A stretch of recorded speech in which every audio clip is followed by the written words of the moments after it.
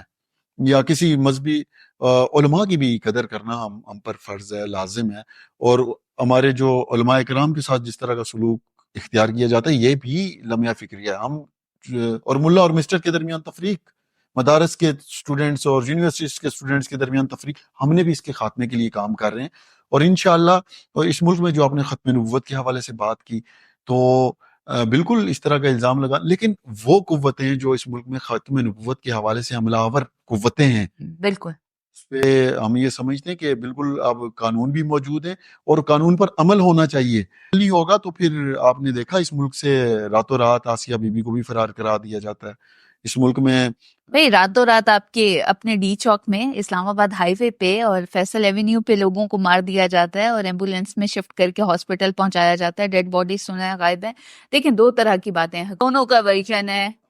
بطور پاکستانی، بطور مسلمان، نہ حکومت کے ورژن نہ اپوزیشن کے ورژن، ہم یہ سمجھتے ہیں رینجرز کا جوان ہو، پولیس کا جوان ہو، عام پاکستانی ہو، گولی اور مکالمے کو ترجیح دینی چاہیے. گولی کسی بھی مسئلے کا حل نہیں ہے. بالکل، اور آپس میں تو بالکل بھی حل نہیں ہے. اور ہم یہ سمجھتے ہیں کہ ایک طرف سے یہ کہہ دینا کہ 1000 شہید ہو گئے اور دوسری طرف سے یہ کہہ دینا، تو یہ بھی ان کے ساتھ آپ پوچھیں ان کے گھر جا کے، جو پولیس والے زخمی ہیں، جو رینجرز والے، جو عام پاکستانی زخمی ہیں یا شہید ہوئے ہیں، ان کے گھر جا کے پوچھیں، تو ان کے ساتھ بھی یہ ناانصافی ہے. اور اس کاز کے ساتھ بھی ایک پروپیگنڈا، اس پروپیگنڈے کو سیاسی مقاصد کے لیے استعمال کرنا، یہ بھی ظلم ہے، یہ بھی ظلم ہے اس کاز کے ساتھ.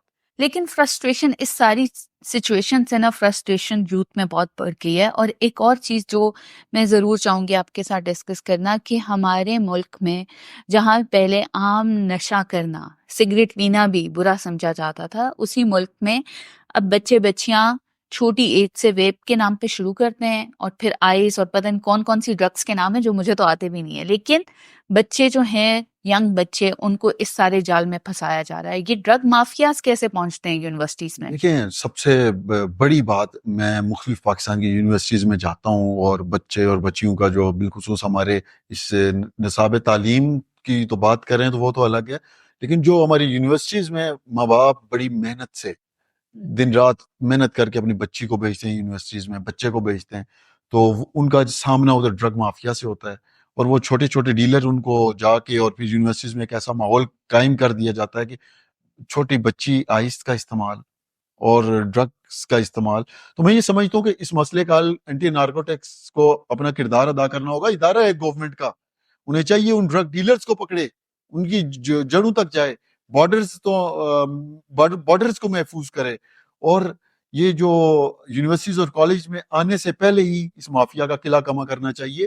اور ہم مسلم طلبہ معاذ MTM، ہم اس عزم کا اظہار کرتے ہیں کہ ہم ان ڈیلرز کے گریبانوں تک جائیں گے جو یونیورسٹیز میں ہمارے بچوں کو اور بچیوں کو. یونیورسٹیز میں وہ کیسے پہنچتے ہیں؟ میں آپ سے یہ پوچھنا چاہ رہی ہوں کہ یونیورسٹی میں پہنچنا اتنا آسان نہیں ہے. اگر یونیورسٹی کی لیڈرشپ یا کوئی گورنمنٹ سے ان کے ساتھ نہیں ہے، پولیس سے ان کے ساتھ نہیں ہے، یہ ملی بھگت ہے، یہ بہت بڑا مافیا ہے، یہ اربوں کا بزنس ہے.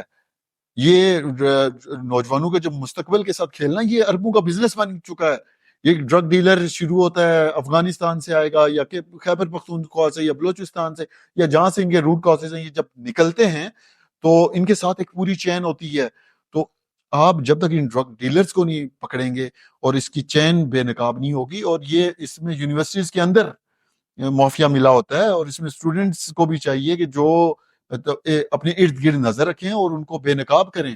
اور اس میں ہم یہ سمجھتے ہیں کہ یہ پاکستان کا فیوچر کا سوال ہے. فیوچر کا 65% نوجوان ہے پاکستان کا نوجوان، اور اگر آپ اس قوم کو ڈرگ کی طرف لگا دیں گے تو اس نے پاکستان کا مستقبل کیا بننا ہے؟ یونیورسٹیز میں آگے ہی حالات جو آپ بالکل بالکل ایسا ہی ہے، یونیورسٹیز کے حالات ہیں.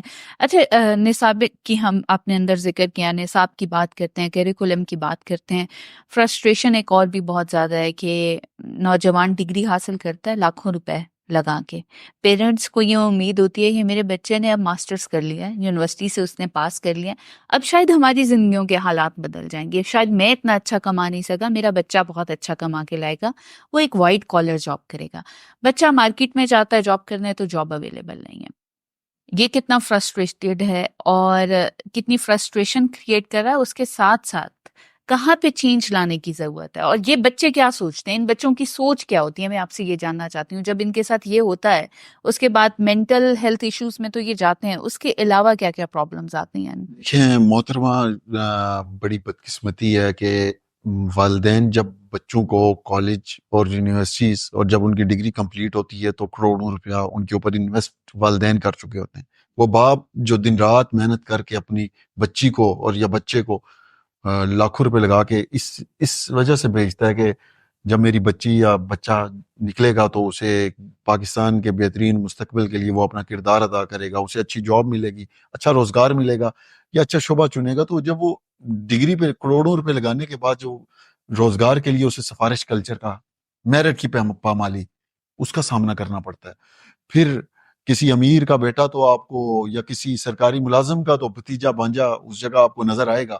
لیکن بدقسمتی ہے، یہ پاکستانیت کی بات ہے کہ وہ بچی جو ٹاپر ہوتی ہے یا وہ بچہ جو اپنی یونیورسٹیز میں ٹاپر رہتا ہے، دن رات محنت کرتا ہے اور جب اسے روزگار نہیں ملتا تو وہ ڈپریشن میں جاتا ہے.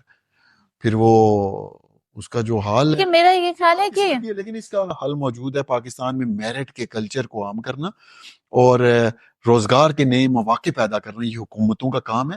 میں یہ سمجھتا ہوں ان سب کا تعلق استحکام سے بھی ہے. پاکستان میں ہم 3-4 سال بعد دیکھتے ہیں جو عدم استحکام کے بعد ملک کو پیچھے دھکیل دیا جاتا ہے، تو یہ بھی اس کا بڑا ایک لیکن ینگ بچوں کا یہ بھی کہنا ہے کہ یونیورسٹیز میں ہمیں جو نصاب دیا جا رہا ہے، جو کچھ ہمیں پڑھایا جا رہا ہے، جب ہم پریکٹیکل لائف میں جاتے ہیں تو اس میں سے کچھ کام نہیں آتا، ہمیں ایسے لگتا ہے کہ ہم نے کچھ سیکھا ہی نہیں ہے. یہ بھی ایک بڑا پرابلم ہے. تو جب یہ پالیسیز بنائی جا رہی ہوتی ہیں، سنگل نصاب تعلیم پہ بڑا کام کیا ہے اور بڑی کوشش کی ہے، اور اس پہ ابھی نہیں کہ کئی دہائیوں سے ہم کام کر رہے ہیں.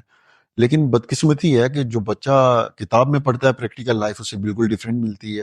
اور بالخصوص جو یونیورسٹیز اور کالجز میں آپ دیکھ لیں، جو اساتذہ کے حوالے سے بھی کئی مسائل کا سامنا ہے. بچوں کو یونیورسٹیز کے اندر جن مسائل کا سامنا کرنا پڑتا ہے، ایک تو نصاب کا مسئلہ ہے، اور یونیورسٹیز کے اندر جس طرح پسند ناپسند فیوریٹزم بہت ہے. ہوتی ہے، اور وہ بھی بدقسمتی ہے. اس پہ میں یہ سمجھتا ہوں گورنمنٹ کو سنجیدگی سے کام کرنا ہوگا، اور حکومتیں ہی اس حوالے سے ذمہ دار ہوتی ہیں، اور ان کو اس حوالے سے وزیر تعلیم جو ہوتے ہیں یا صوبائی وزیر تعلیم، ان کو مل کے ایک ایسی پالیسی بنانی ہوگی. اور ہم طلباء اسٹیک ہیں اس حوالے سے، ہم سے بھی ہماری رائے لی جائے، ہم سے بھی پوچھا جائے. یہی میں پوچھنا چاہ رہی تھی، بٹھایا جاتا ہے پالیسیز بناتے وقت یا بس اوپر ہی ہو جاتا ہے؟ برخاستن سیکٹری ہوتے ہیں اور ان کے پاس بھی آ کے ارد گرد وہی لوگ بیٹھتے ہیں جو بدقسمتی ہے، جو پالیسی سے نابلد ہوتے ہیں، جن کو پتہ نہیں ہوتا کہ مسائل کیا ہیں. جب مسائل کا پتہ نہیں ہوگا تو مسائل کا حل نہیں ہوگا. تو اسٹوڈنٹس کونسلز کو انوالو کرنا چاہیے، اسٹوڈنٹ لیڈرز کو انوالو کرنا چاہیے. اور پاکستان کے فیوچر کا سوال ہے، تو پاکستان کے فیوچر کے لیے ان سب کو مل کے کام کرنا چاہیے. بدقسمتی ہے اس حوالے سے ابھی تک مجھے سیریسنس کسی بھی دور حکومت میں کوئی خاص نظر نہیں آئی. ہاں، ایک دم سے آتا ہے کہ 5ویں تک کا نصاب بدل دیا گیا یا ایک نئی بک ایڈ کر دی گئی، اس سے کوئی بڑا چینج نہیں. ہم دنیا سے نہیں سیکھ رہے. ہم دیکھیں دنیا کہاں چلی گئی. میں دبئی گیا تو مجھے شیخ زاید یونیورسٹی نے ایز اے چیف گیسٹ بلایا اور مختلف ڈپارٹمنٹس کا وزٹ کروایا، تو میں بڑا متاثر ہوا. اور بڑا ان کا جو نظام تعلیم اور جو یونیورسٹیز کے اندر ایک معیار تھا، تو ہمیں دنیا سے کم از کم کاپی تو کر لیں. دیکھیں ہم نے اپنے بچوں کے فیوچر کے ساتھ کھلواڑ کر رہے ہیں، ہم بچوں کے ساتھ ان کے مستقبل کے ساتھ کیا کر رہے ہیں. تو اس حوالے سے بھی کام کرنے کی ضرورت ہے، اور امید کرتے ہیں کہ اس حوالے سے. اچھا، اب ہم نے ساری یہ ذمہ داری نا ایک دم سے ڈال دی ہے گورنمنٹ کے اوپر. مجھے لگتا ہے کہ خود بھی نوجوان نسل کو اپنے آپ کو چینج کرنے کی ضرورت ہے. ہم بہت آئیڈیالائز کر رہے ہیں ویسٹ کو. ٹھیک ہے، آپ ان کی اچھی بٹ مسئلہ یہ آتا ہے کہ جب آپ کے پاس اپنے لیے اپنے آئیڈیالائز کرنے کے لیے لیڈرز موجود نہیں ہے تو آپ کسی اور کی آئیڈیل کی بات کی بڑی خوبصورت. دیکھیں ہمارے اسلامی ہسٹری نکال لیں، آئیڈیالائز ہم ویسٹ کو وہ ہمیں آئیڈیلائز کرتے تھے. بالکل. آنکھ آپ چشمہ بنا ہے, اس سے لے کے آپ پوری دنیا میں دیکھ لیں, جو ایجادات ہیں وہ مسلم ہمارے سائنٹسٹ کی ہیں. اب ہم نے چھوڑ دی نا, ہم نے اپنا کام چھوڑ دیا, انہوں نے ہمارا کام لے لیا. ہم نے عمر لا کو چھوڑ دیا, انہوں نے ہمارا لا لے لیا. ہم نے اپنے فاتحین کو بھول گئے. ہم بھول گئے سلطان ٹیپو سلطان کون تھے, صلاح الدین ایوبی کون تھے. ہم اپنے مسلم ہیروز کو بھول گئے. اور ہمارے پاس ایک مکمل نظام موجود ہے, اور قرآن مجید فرقان حمید مکمل دستور ہے, مکمل آئین ہے, مکمل ضابط ہے. لیکن اس پہ کوئی عمل تو کرے, اس پہ عمل کریں, اسے پڑھ لیں, اسے اپنی یونیورسٹیز کالجز میں نصاب کے طور پہ شامل کریں, اسے پڑھائیں. اچھا, پرابلم یہ آ رہی ہے نا کہ ہمیں یہ تو پتا ہے کہ ہمارے پاس سب سے جو عظیم لیڈر ہیں وہ حضور صلی اللہ علیہ وسلم کی ذات کے طور پہ موجود ہیں. مولا علی ہیں ہمارے پاس, حضرت عمر کی شخصیت ہے, ابو بکر صدیق ہیں, ابو بکر صدیق ہے. لیڈیز میں بہت اعلیٰ ہمارے پاس امہات المومنین ہیں. بٹ پرابلم یہ ہے کہ وہ ہم نے صرف کتابوں میں پڑھے ہیں نا. ابھی ہمارے پاس پریکٹیکل لائف میں جب ہم دیکھتے ہیں تو ہمیں کوئی لیڈر نظر نہیں آتا. ہم کس کے پیچھے جائیں, کس کو فالو کریں. پہلے ہوتے تھے صوفیہ کرام ہوتے تھے, ان کی محفل میں لوگ جاتے تھے, وہ آپ کو ٹالرنس سکھاتے تھے, برداشت سکھاتے تھے, محبت سکھاتے تھے. اب مزار ہیں تو وہ بھی کچھ اور ہی جگہ بن گئے ہیں, وہاں کے بھی حالات ایسے نہیں ہیں. بزرگ ختم ہوتے جا رہے ہیں, نوجوان نسل بزرگوں کے پاس بیٹھنا پسند نہیں کرتی. کنفیوژن ہے بہت زیادہ. یہ کس طرح ٹھیک ہوگی؟ لیڈر تو کوئی نظر نہیں آ رہا, کس کو فالو کریں؟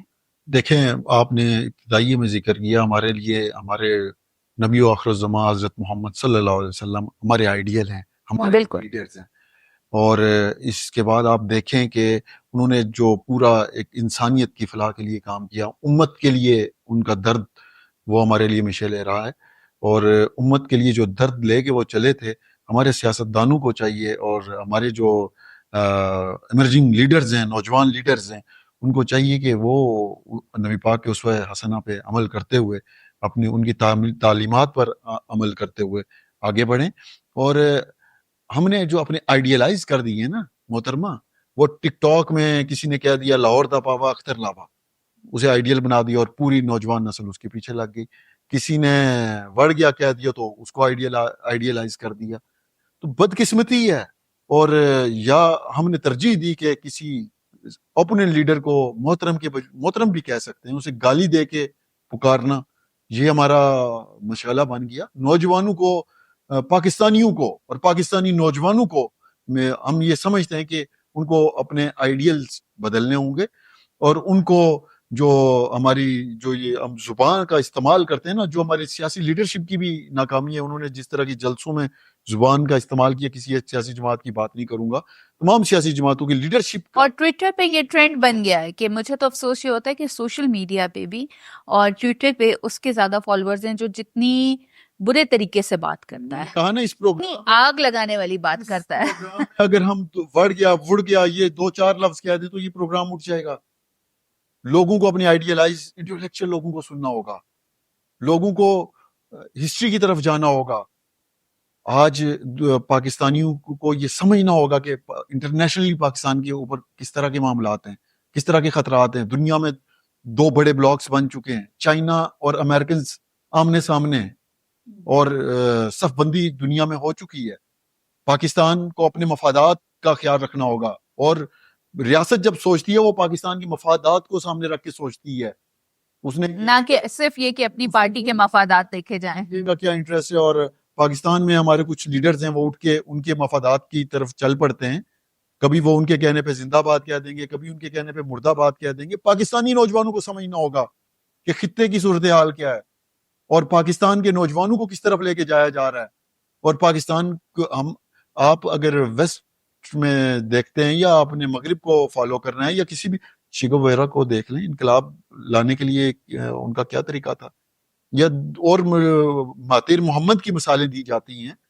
تو کیا ہم کس طرف جا رہے ہیں, ہم کس طرف جا رہے ہیں, پاکستان کے نوجوان کس طرف جا رہے ہیں, جہاں انہیں بہکایا جا رہا ہے.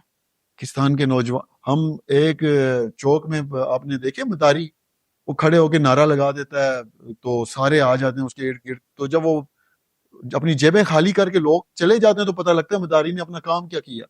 تو یہ مداری پن ہے پاکستان میں، حقیقی معنوں میں مداریوں سے بچیں. مداریوں سے بچیں، اور اس ملک کو بہترین لیڈر کی ضرورت ہے، اس ملک کو بہترین سیاسی کارکن کی ضرورت ہے جو حالات کی فہم و فراست کو سمجھے، جو پاکستان کے مفادات کو اپنے کسی بھی سیاسی لیڈر کے مفادات سے اوپر جانے.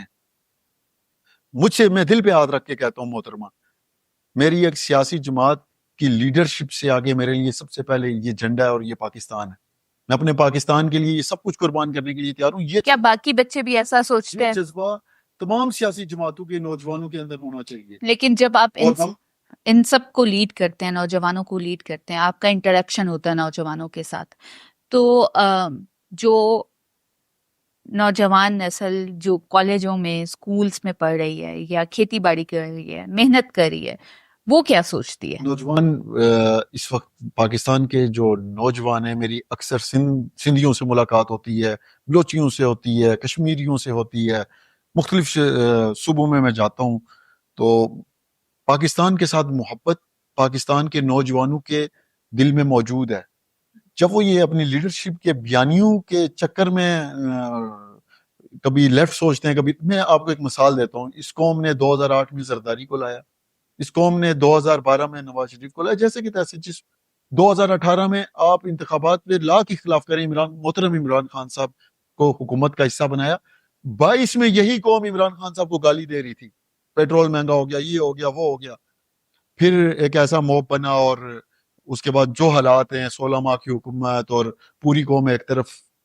تو مقصد آپ سمجھیں کہ یہ قوم بخشتی کسی کو نہیں ہے، اور یہ قوم اب سوال جب کرتی ہے تو وہ لیڈرشپ پر بھی اسے سوال کرنا بنتا ہے. عبید صاحب، ابھی جو سینیریو بن گیا ہے، جس میں ریسنٹلی جو ڈی چوک پہ مظاہرے ہوئے اور فائرنگ ہوئی، آنسو گیس ہوئی، انجریز ہوئیں، ڈیتھس ہوئیں، اس کے بعد ایک عام لوگ یہ بات کر رہے ہیں کہ اب انقلاب آئے گا، اب خاموشی نہیں رہے گی، اب جو ہے نا حکومت سے بھی بہت بڑی غلطی ہو گئی ہے بندوق اٹھانے پہ. آپ کو کیا لگتا ہے کہ کشیدگی رہے گی؟ پٹھانوں کو غیرت کے نام پر اکسا کر لے آیا جاتا ہے، ہمیشہ انہیں استعمال کیا جاتا ہے، حالات کہاں کو جائیں گے؟ اینڈ نوٹ لینا چاہتی ہوں میں آپ کا.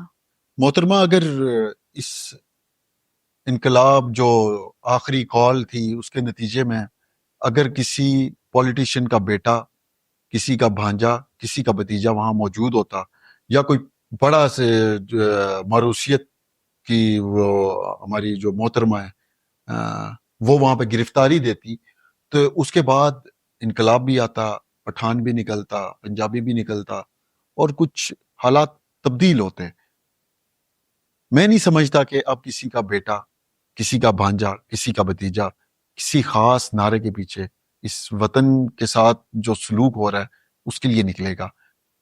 اور میں نہیں سمجھتا کہ اب پاکستان میں یہ جو کسی جو سیاسی حقیقی معلوم میں جو لوگ سمجھتے تھے نا پاکستان میں کچھ تبدیل ہونا چاہیے، میں یہ سمجھتا ہوں اس پورے عمل کے بعد اور شہادتوں کے بعد، رینجرز کی، عام انسانوں کی، یا جو عام عوام کی، اس کے بعد وہ اس سفر سے لوگ بہت دور چلے گئے. اور یہ اس طرح جو پولیٹیکل ذہن کے بغیر، پولیٹیکل سوچ کے بغیر فیصلے لیے جائیں اور آخری کال کا انجام، میں یہ سمجھتا ہوں، یہ کوئی میں خوشی سے بات نہیں کر رہا، یہ نہ اس ملک کے لیے، نہ ریاست کے لیے، نہ اس کے پولیٹیکل سسٹم کے لیے اچھا ہے.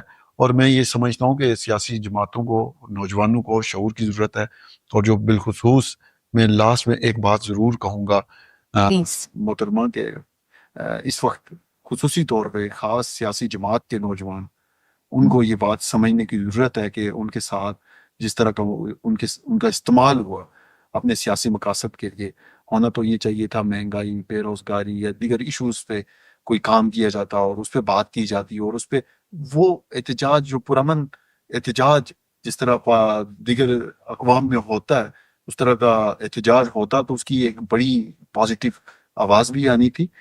تو میں نوجوانوں سے بھی یہ گزارش کروں گا کہ انہیں، تمام سیاسی جماعتوں میں نوجوانوں سے، کہ انہیں پاکستان کے فیوچر کے لیے، پاکستان کے بہترین بیٹر مستقبل کے لیے اپنا کردار ادا کرنا چاہیے.